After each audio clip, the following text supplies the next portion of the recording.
books on her book next month than many other writers, and she's going to share with you the secrets to her finding this happiness and this much success in her life.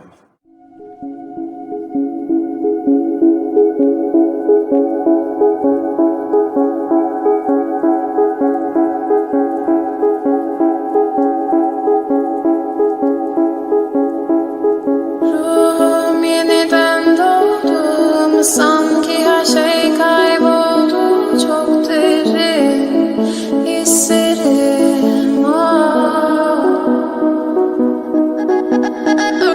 Omzum yükle doldu ama bende vazgeçmek yoktu. Bitmedi, bitmedi, bitirmedim.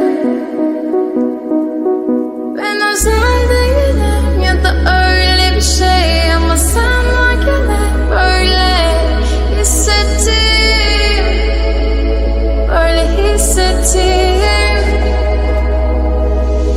Yanan her şey görünmüyor olmalı, bunu sen de. Thank you very much, Maheen, for sharing with us your experience.